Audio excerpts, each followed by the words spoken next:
What's going on, guys? Welcome back to the Trench Grenade channel, a channel where I try to teach you how to survive in a trench environment, okay? Trench warfare. Today I'm going to teach you how to conduct a linear defense, i.e., I'm going to teach you how to stay alive long enough to be able to write a letter home when inevitably you find yourself drafted or fighting in a trench, okay? Whatever Minuteman end of the world scenario you fight in, or maybe you're a dot mill guy or gal that needs to learn how to conduct trench warfare because your NCOs are failing you. Well, welcome to the channel. Guys, today I'm going to teach you the characteristics of a defense and exactly how to occupy and dig a trench and make sure that the enemy cannot infiltrate your fighting position and kill you.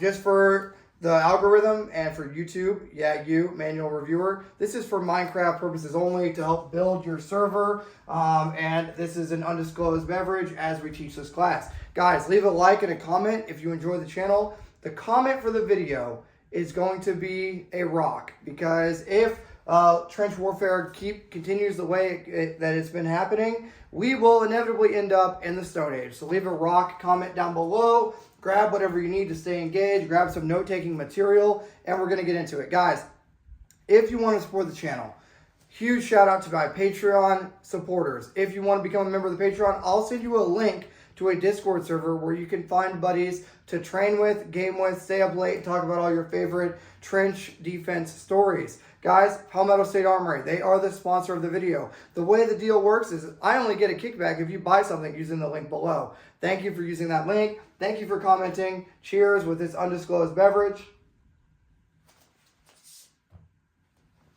And let's get right into it. Okay, the first and foremost, you're never going to deliberately establish a defense unless you know you're going to be decisively destroyed, okay? So your element or your platoon, your company, if I use the word element, that just means whatever size of organization you're with tactically, is never going to randomly decide to establish a defense unless you're going to die. So what that means is we're anticipating, I'll put some X's up here, okay, and it will get pretty intricate by the end of the video. If at any point in time you get overwhelmed, what I want you to do is just pause it and rewind. If any of my OG fans can help me out and leave a comment below with a timeline of how and when I discuss things, that would be great. So you're never just going to establish a defense unless you're expecting an overwhelming enemy force to come and kill you or the area that you're occupying. So in that case, we're going to establish a defense. But before we establish the defense, we need to talk about the characteristics of a defense, okay? We have disruption. Disruption, the reason disruption is the thing is because you can disrupt an enemy attack, okay? We'll get more into it later. Maneuver, a defense will allow you to maneuver on the enemy, okay? Again, all of these will make more sense in a minute, so just bear with me. Flexibility, guys, a defense, if you imagine you have a straight line, you can have a large portion of forces here, but you can pull from there and reoccupy another position, thus able to advance through that new position. And no, that is not how we're going to build our trench, but don't worry, we'll talk about it in a little bit. Okay, so flexibility. Massing effects is kind of the same thing, but think more in line with artillery support for massing effects. Preparation, a deliberate defense will allow you to prepare for follow-on operations, okay? Security, the reason why a deliberate defense is important, because normally, tactically, you're in some sort of circle where you have 360-degree security. That, drill sergeants, is going to cause you to be extremely exhausted and tired, okay? So if you can have a linear defense, which is what I'm going to teach you today, that is going to maximize recovery, maximize planning, and it is going to still allow 360-degree security because everyone will be online. Primary alternate. Okay, so now, a lot of you guys have seen World War I videos, films, or whatever, and in those, the trenches are straight lines. That's the first thing I want to talk about. Okay, so as we're maneuvering up, and now we're going to get into the fun part, as we're maneuvering up, we're anticipating an enemy assault. So let's assume that there's 3 companies, just to make this easy. You can have 3 teams, 3 platoons, whatever works for you, but today we're going to talk about 3 companies. The way it's going to work, let's say we have Company A, Company B, Company C. Roughly 180 paratroopers per company. The way it's going to work is Company A is going to be ordered to occupy in a linear defense by just simply being there and halting. So imagine a bunch of guys just online, a bunch of little circles up here, okay? A bunch of paratroopers, 180 of them, online. This is Alpha Company. They are going to be charged with setting a hasty defense. Okay, what do you think Bravo is going to do? At that point, Bravo Company is going to begin digging in. The way it's going to work initially is going to look like this. This is going to be Bravo Company. Bravo Company is going to dig in, and Charlie Company is going to dig in back here. Now, go ahead and post down below why you think Bravo, Alpha, Bravo, and Charlie companies are digging in like that. Now, key note, Alpha Company is not going to dig. They are up here. Their job is to simply die. What that means is they're going to soak up the enemy initial assault. Their only job is to literally prevent these enemy attack, okay? Just imagine there's a bunch of them up here. Their job is to soak up and stop the enemy advance towards Bravo Company, okay? So Alpha Company will simply hold position up here until Bravo Company and Charlie companies have had a position to, had a chance to dig, okay? So Bravo Company is going to dig what's called our primary defensive line. Charlie Company is going to dig either our supplementary or our alternate trench line, okay? There will be 3 different trenches. Write this down. A primary, an alternate, and a contingency. A primary is where you intend to fight from. What that means is that's where you're expecting the most deadly course of action from the enemy advance is to attack straight at your primary trench. Your alternate trench, I don't have enough whiteboard to work with here, but you have to imagine your alternate trench line is going to be offset from your primary. It is going to be an area that you can occupy if the enemy tries to outmaneuver you or attack from an area you're not expecting. For demonstration purposes, we are going to put our supplementary, okay, trench directly behind the primary trench. And what I'll do for you, I'll be nice to make this easier to articulate, and I will draw the supplementary trench as a different color. We'll use orange. It's not that much of a different color, but it will have to do for now. That is not orange. Let's see. Let's try this. Okay, this will be our supplementary trench. Now, there's something I need you guys to note. Note, they're not in a straight line. The first thing you're going to do, this would be first platoon, second platoon, third platoon, and headquarters. They are not going to dig the trench in a straight line. They are going to dig the trench in a zigzag or random manner, okay? Just like that. Everybody in the trench will be connected in state, okay?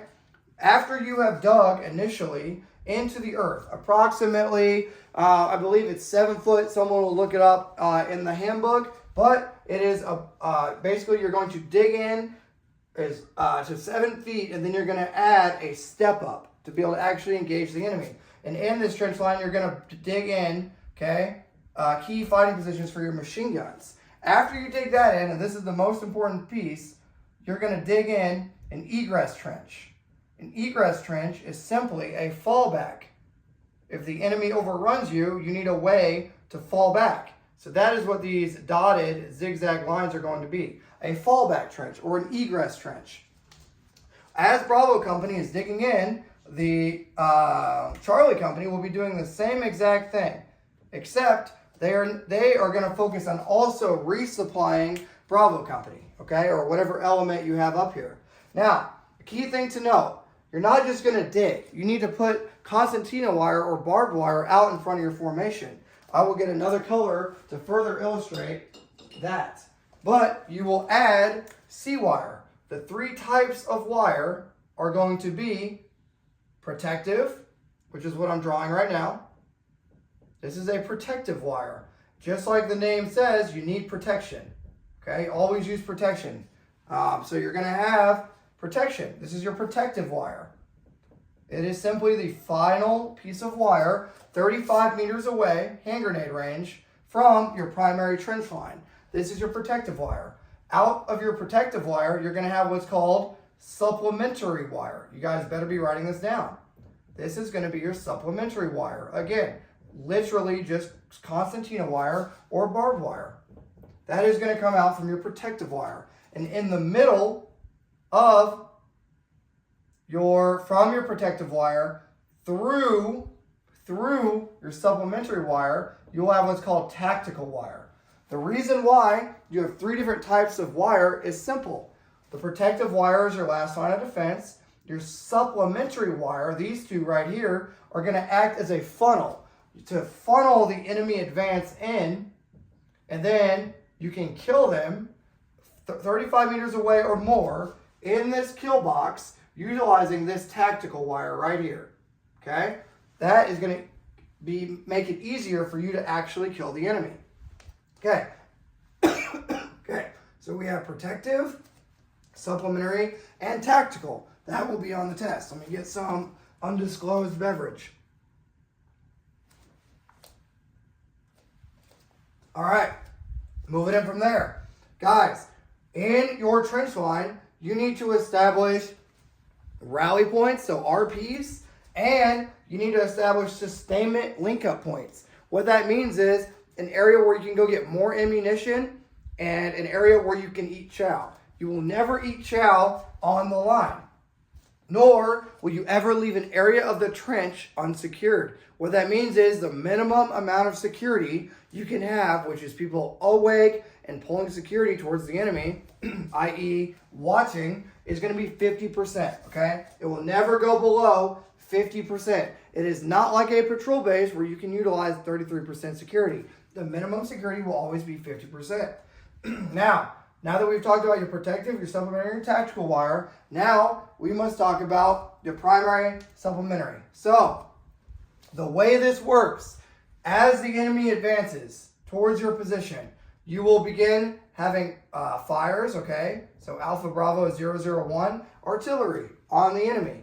As the enemy gets closer, you will use smaller. So maybe you use 155s, then 120s, then 81s, and then 60 millimeter mortars. And as they get closer, that's when you are going to begin engaging them with your small arms, i.e. your rifles. If you feel, as the leader on the ground, that they are going to infiltrate your primary trench, you will begin breaking down your platoon or your company and sending them back in this egress trench towards the supplementary trench. What that means is you're going to sacrifice some of your people to stay in this primary trench long enough to stop the enemy advance from advancing on you, and you're going to send most of your company back in these egress trenches to occupy this supplementary trench. Guys, it will also work in reverse. If we get pushed back and we are able to regain our trench line, we will do the same thing. Key note, these egress trenches need to be dug into the earth, i.e. they can't just be a path on the ground, because that is how you'll have your troopers trying to get up and out of the trench and then will die, okay? So you need to actually dig in to the earth, a fallback trench or an egress trench.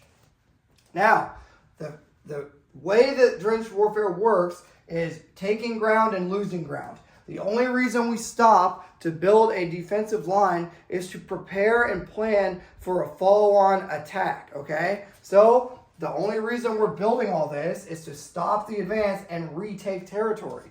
You should never just be resting on your laurels. What that means is, just because we're having a successful defense, we need to transition to an attack as quickly as possible. If we cannot mount a full assault from our trench, we need to begin conducting raids. That means we need to have small groups of 12 to 15 guys, fixed bayonets, go out at night, try to jump into the enemy trench and kill them.